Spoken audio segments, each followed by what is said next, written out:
fruit. I paint pictures with my words, tangled thoughts and feelings. GrowingGames.com, Rory Favreau. Tangled thoughts and feelings.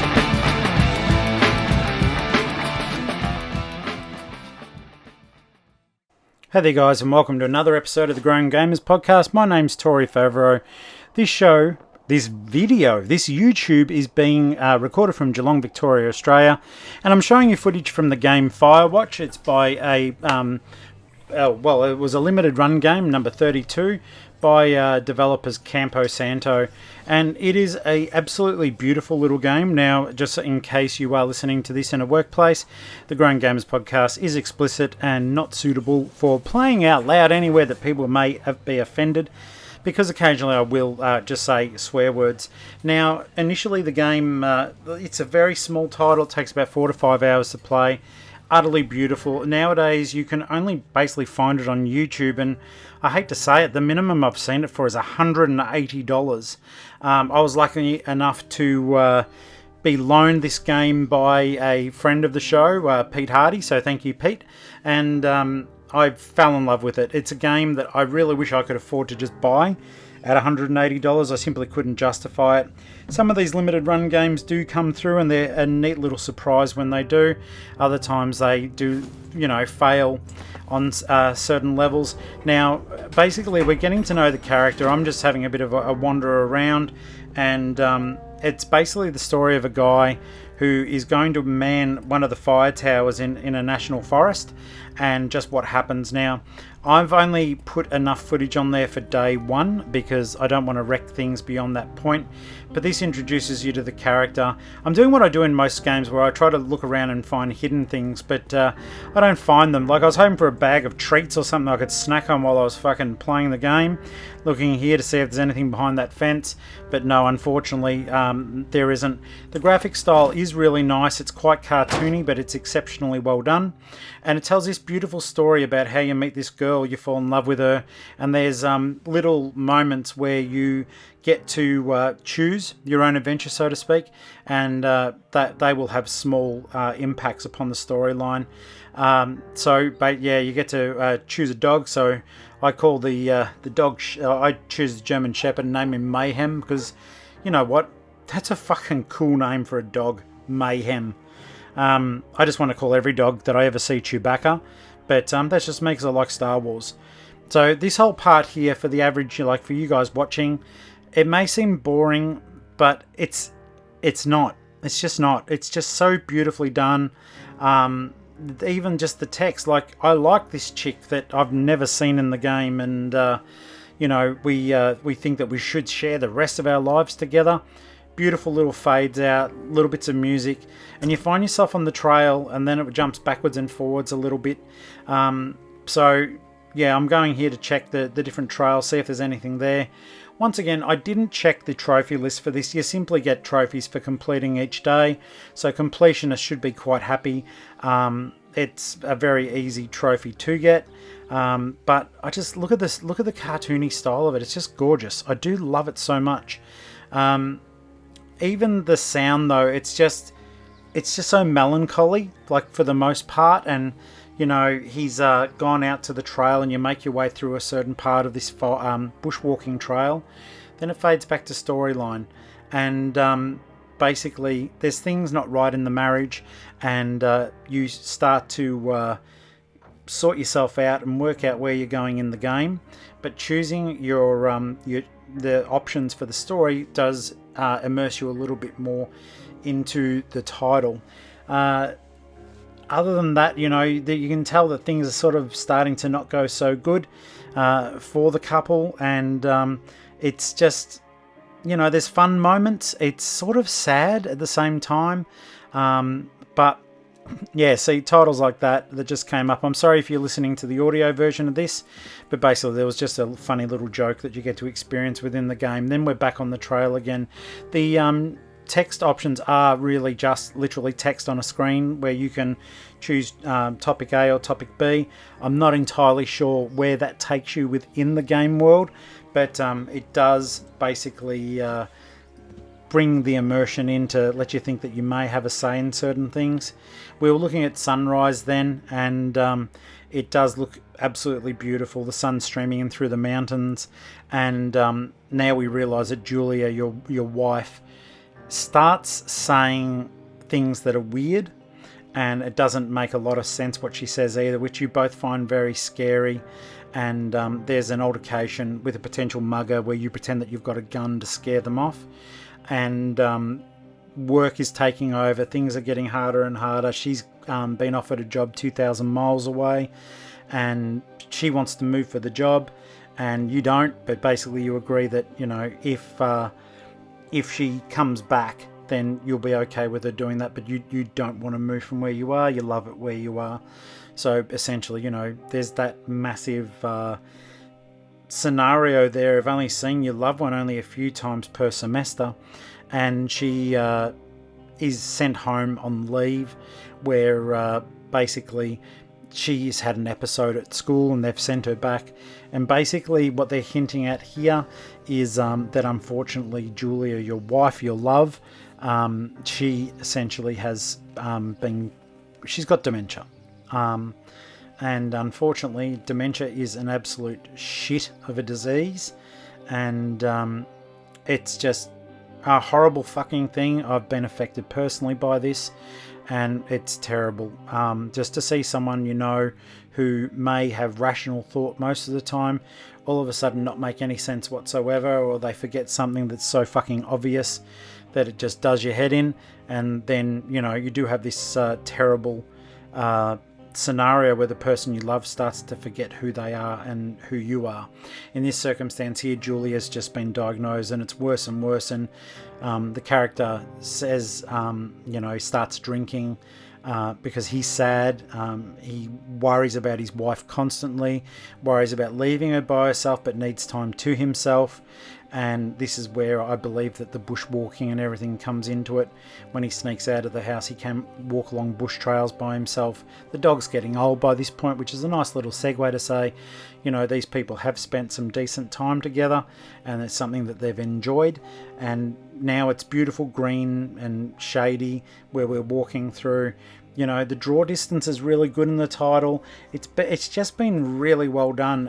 I'm assuming this was originally a digital game. Limited Run tend to take digital games and put them onto a physical format. And the basic premise is now that Julie is getting worse and worse. Like, you get mad at her when she tries to cook because she fucks everything up. But yeah, they're talking a lot now about alcoholism and the problem that it is. And basically... you're now worried that she's going to wander, but you really want to go out when she goes to sleep just to have some time to yourself. And so you go out to the bar, and you know, you're talking to someone who's rational, and it's just nicer to get out there and associate with other people. However, you've been pulled over for a DUI. Now, it will sound stupid if I'm explaining all this stuff and you are watching it, you're seeing what these options are. However, please recall I do an audio podcast too, the Grown Gamers podcast, and I do like to put this audio up onto the podcast for the listeners who may not have time to watch a 30 odd minute video but can listen to this as they're working. So I do generally give a visual description of what we're looking at, and basically in this particular scenario, after blowing a DUI from going out at night and drinking, you're taken to jail, but you tell your sister-in-law Susan.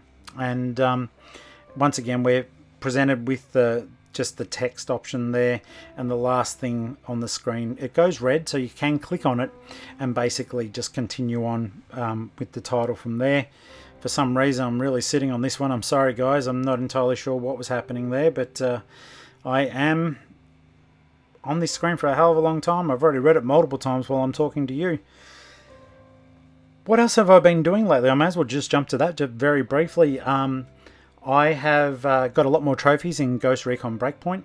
I do want the trophy and the platinum in that. However, some of them are based on you basically going in with other people. Now, jumping back, sorry, the story has continued. Julia's parents live in Australia. They come to your house. They realise how bad it all is, and they take Julia home to live with them in Australia. because, yeah, basically you can't look after her, she can't look after herself, and you don't argue and you say you'll visit soon, and a few weeks go by and summer comes and you apply for a job and you get the job and you take it, and that's where Firewatch does kick in. And it is where you are going into an area where it may be high fire danger. I didn't know these fire towers, to be honest, very naive. I didn't know fire towers existed and that people were actually paid to man the towers, which was something that was really interesting to me, because I certainly didn't know that that was the case. But you've taken the job, so story's now loading up, and as you can see now, we are going to the lookout tower where we'll start to spend our time. And just the different shading and the textures in this game, they're beautiful. It does make an area look very different from daytime to night. And I know that's simply a lighting change, but it's extremely effective.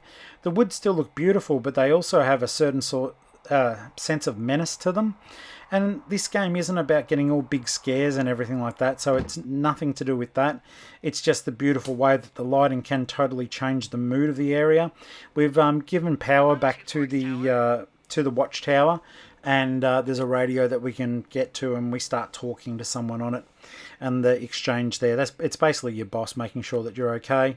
And yeah, you get to choose and talk to, I think it's Delilah, and she will talk you through how to get all this started.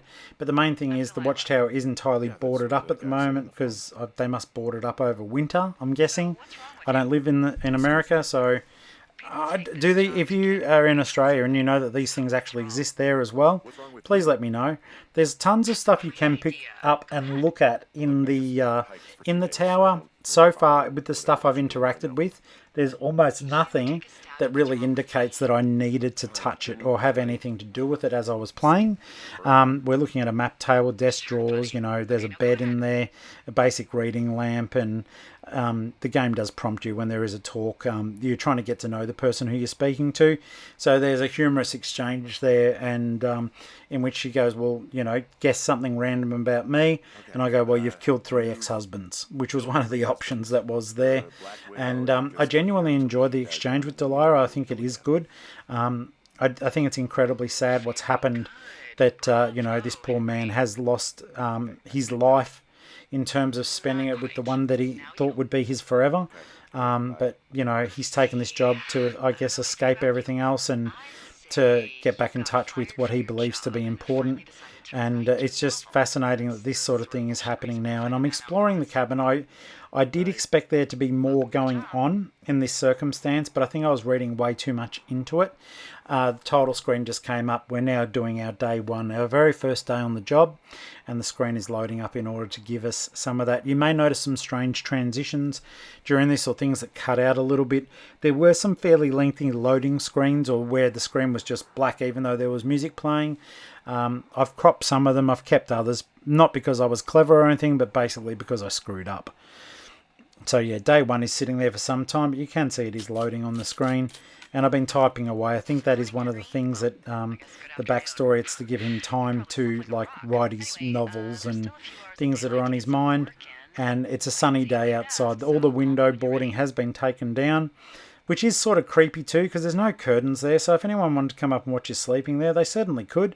It's prompting us to look at the radio. Now, one of the things he is doing, though, he's still wearing his wedding band. And I found that even sadder. I don't know why. It was just as though his wife's died, even though she's not dead. She's so far away on the other side of the world. And I've got friends who I care about in America, and I've been over there several times, and I've seen some of them, multiple times. And it's funny, I miss them terribly when I'm not with them, and the sense of distance is quite overwhelming. At times, it's sort of like, you say, it's funny, back in the old days when you would write to each other letters, I think people tended to stay in touch a little bit more. It's really weird. We've got Facebook and everything else, and you see what these people are doing every day, yet you care about them, but you don't chat every day. It's one of those weird bloody scenarios where sometimes I think, it would be nice if I was just over there. It's not practical, but it's so weird that you see someone, you travel the entire or half the world to see them, and you're in each other's face for 2 or 3 weeks, and then boom, there's nothing. Have you guys got any circumstances like that where you are, you've got friends who live a far distance away, or whether it's even just outside of driving distance? That's one of the cool things about gaming, I find, that, you can actually play a video game with someone who you're very close to, and you do figure out that, you can stay in touch through that medium. There's a reason like, hey, do you want to log on and play COD or whatever? And you both jump on, and for that split second you forget that you're so far away that you can't physically really interact. Now in the game you can see there's high fire danger, someone shooting fireworks, and it's been reported to you. You use a special fire finding sort of compass to do that. It's not complicated, so don't be concerned. You radio in your findings, and basically you're told that some of the stuff you'll need for this particular trip to go and warn them off lighting fires is a little bit further away, and there's options about what you can actually do to them when you find them. Like, you go, can I kick the shit out of them?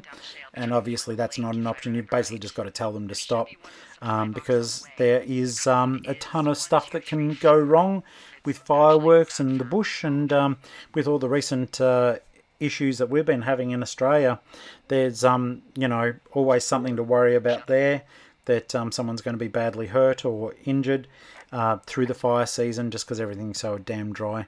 Don't know why there. I had the option of picking up a pine cone, so I've just thrown it back down like a boss, and it's rolling through mid-air.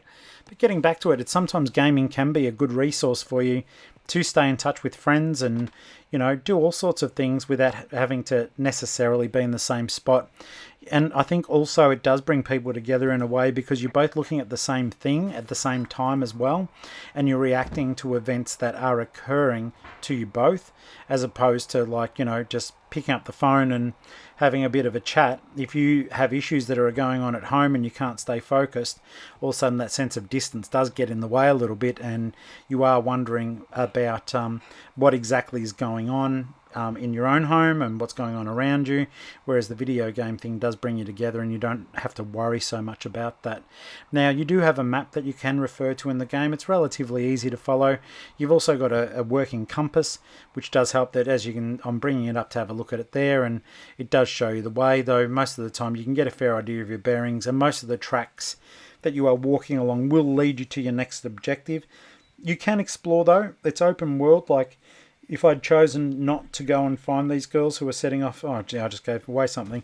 The girls who were setting off the fireworks, then I could have wandered around. I didn't try the option of not looking for them. I'm sure that there is some outcome that's not so favourable if that is something that I was going to do. But in particular case, I've found the supply cache that I need. There's goods that are within it, and there is also a code that you can put in. It's simply 1, 2, 3, 4, very complex, but it's a spin wheel combination, and you get the rope out of it that you need, because you've been told that you'll have to traverse things that aren't safe. I think it's like a shale ledge, which is basically slippery rocks that you could fall down and injure yourself. So opening this case up here, and just going down to pick up some of the goods that are in it.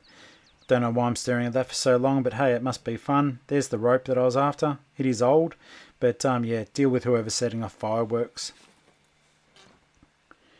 Now, this week's been a bit of a weird week in news. Apparently, Sony's announced that they are not going to be in the latest packs, whereas previously they were going to.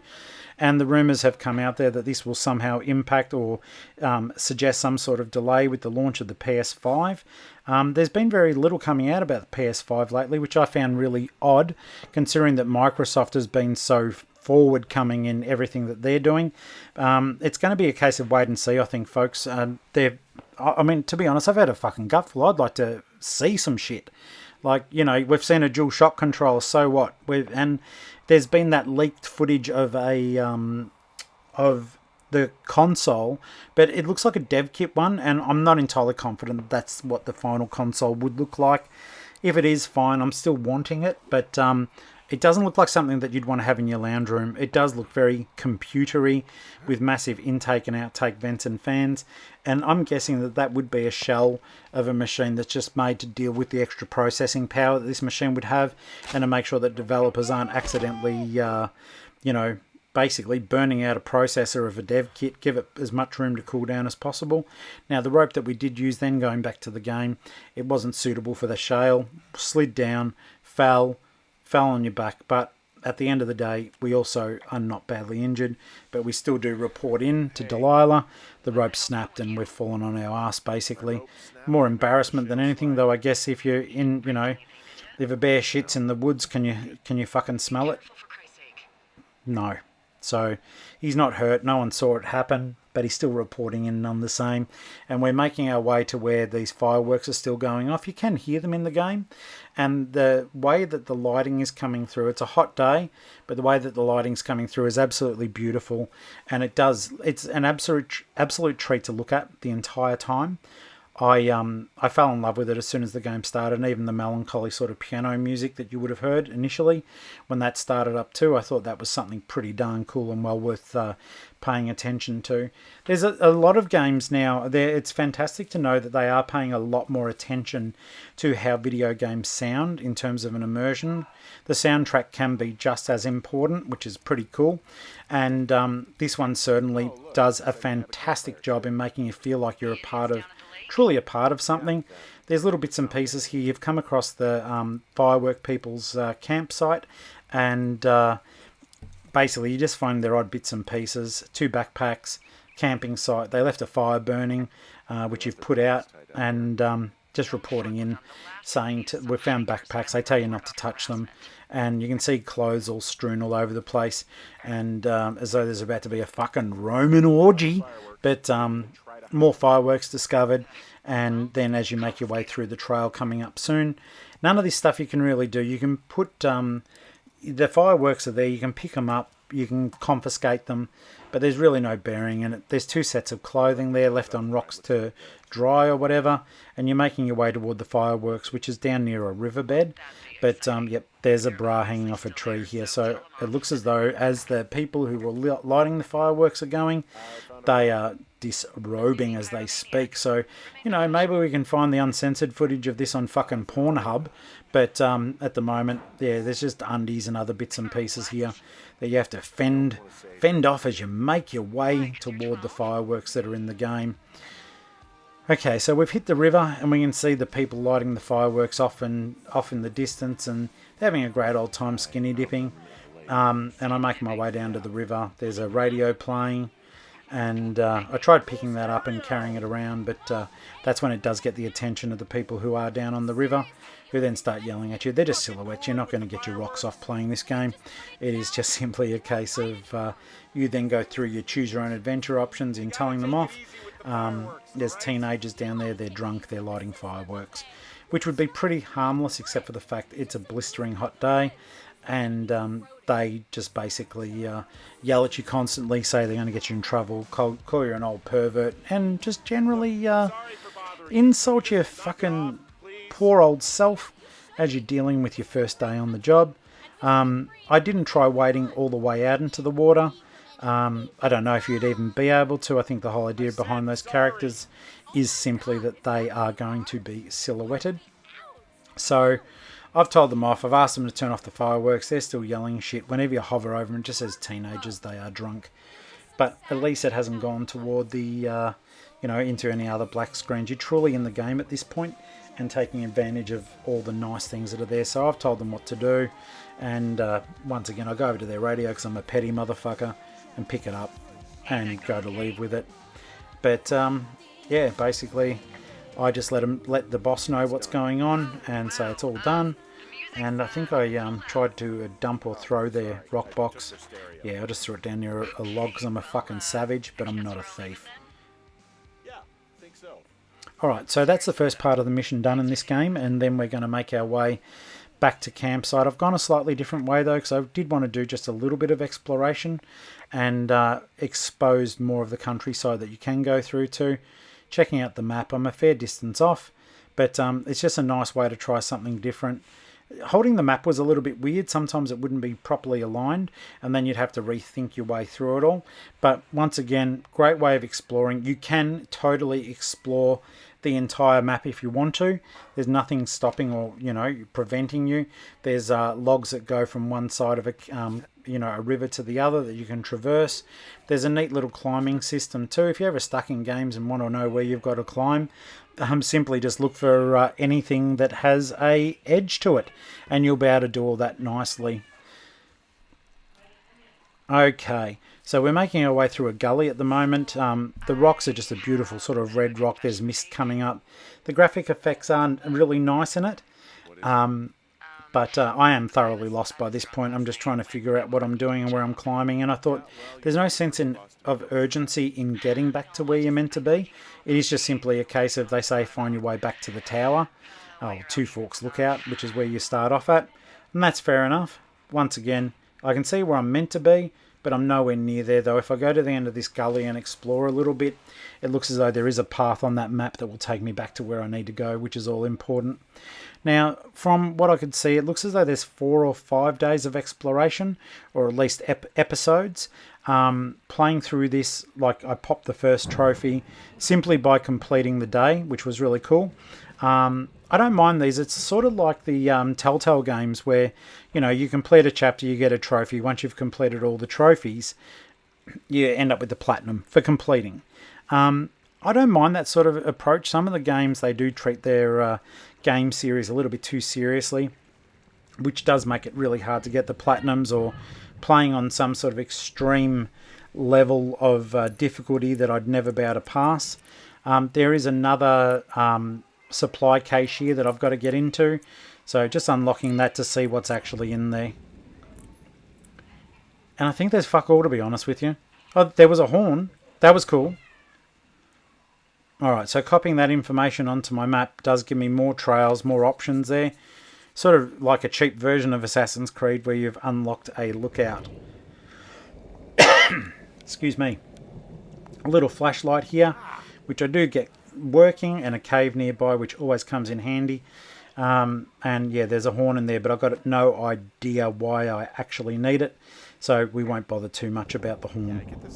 Alright, and there are all sorts of really crummy jokes I could make there, but there's utterly no point to it. Radio communication is constant within the game, so Delilah's telling me what's going on with the cave, or what potentially could be in that cave. And this is just an exploration area where I thought there'd be secrets and all sorts of stuff for me to look at.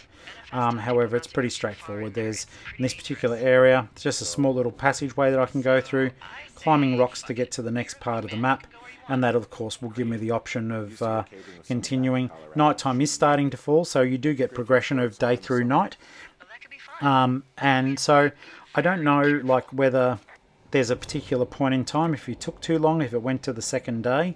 I don't know if the trophy pops at that point, or what would go on there, because, you know, it says day 1, day 2, but the trophy popped on completion of day 1, and I don't know if that happened because I made it back to the tower, which you'll see I do by the end of the video clip, but I wasn't sure if that's what generated it or not.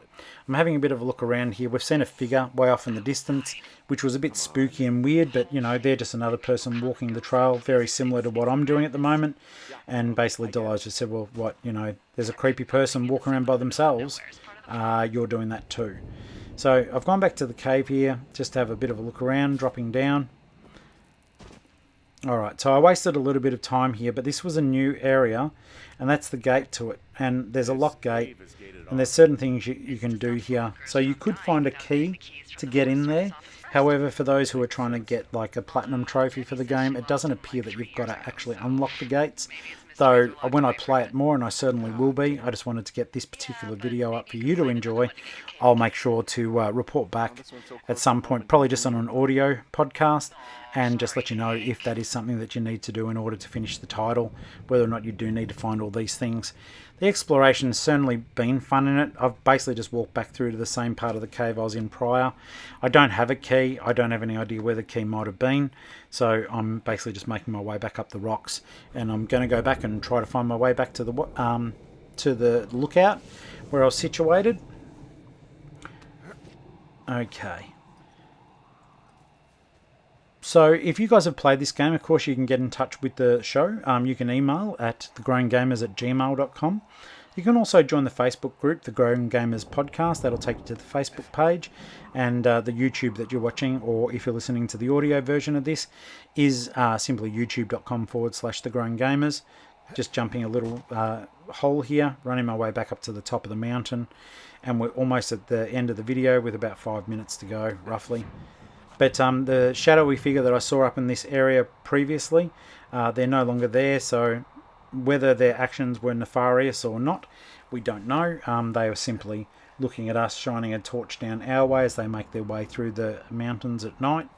And now we've got this beautiful sort of nighttime, sort of dusk, with beautiful pink in the sky. It just tinged around the edges of the mountains, but it does look extremely effective. It is something that I thought just looked spectacular. And as I said earlier, when it does go to nighttime, there is a little bit more of a feel of menace here. The area way I have gone back is a bit off the beaten path, so it is a lot more climbing and navigating and making your way through things. But it's certainly worth it. Just even looking around, exploring. There's lots of just beautiful things to look at. It's not like you're finding treasure every 2 seconds. It's not like a looter shooter or anything like that. And you do get to just explore. I guess part of the journey is just enjoying the nature of the game. There are lots of ambient sounds throughout that do a fantastic job, and we have actually found the lookout that we needed to go to. There's a toilet at the bottom, and that's one thing I didn't realise that wasn't in the lookout when I started playing it, is that there was actually no dunny there, and there's only a small generator that's right next to the outhouse, but it's giving power to the outhouse and also to the actual lookout. There's a toilet there, and he's now joking about worrying about using up all the fuel on his hairdryer, and we make our way back up to the lookout. And it is dark, though. It is lit up around there, and you can see your typewriter that you were typing on. It's on the ground all of a sudden. So I've picked it up because I don't have a clue why it's on the ground, and making my way back up to the safety of my cabin for the night. You can see the sun going down just in the distance there. It just looks stunning, and I can't say that enough. Okay, now we've got a problem. All the windows of my cabin have been smashed. Everything has been absolutely fucked up, which I felt so bad when he got back, as he's contending with so much in his life, and now he's also got that to deal with, just people being fuckheads and wrecking shit. And he's reporting everything in, still holding the typewriter. I hadn't put it back yet. There we go, putting the typewriter back in its place. It's funny how he puts stuff down. He sort of throws it, but then it lands gently. And I just wasn't sure what to do in this particular point in the game, because so much was wrecked. But it's sort of like, where do you put it back? Because everything's just wrecked. I tried to put a book back on a shelf, and there was absolutely nothing. Even your sheets have been stolen. Things have been ripped, wrecked, smashed, broken. And yet the irony is, this station has been put there to protect other people from things that might go wrong, and yet they're wrecking it for the very person who's there to protect them. It's sort of like, for some reason seeing a police car and just smashing it to pieces for no reason. And then calling the police and wondering why their vehicle can't make it. Fucking ridiculous.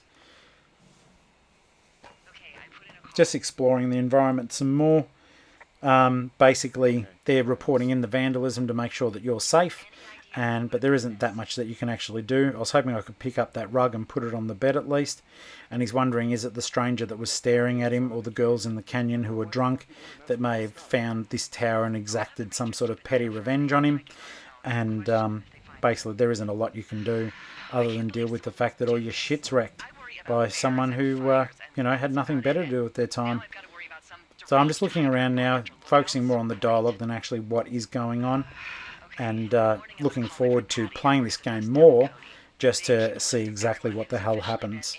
I hope you enjoyed this little walkthrough of Firewatch with me. You've been listening to the Grown Gamers podcast. I try to do at least 1 or 2 shows a week, or at least 1, but hopefully 2. And I do appreciate you taking the time to listen, watch. Please like and subscribe. That would mean a lot to me. If you can share it with your friends as well, that would be something fantastic, that I can get the word out there just that little bit more, that hopefully we can get together as a bigger community and share our experiences together. So until next time, I'm going to let this video finish up. There isn't a lot much longer to go, so it won't be as though you're bored, because it's going to finish in 3, 2, 1 and 0.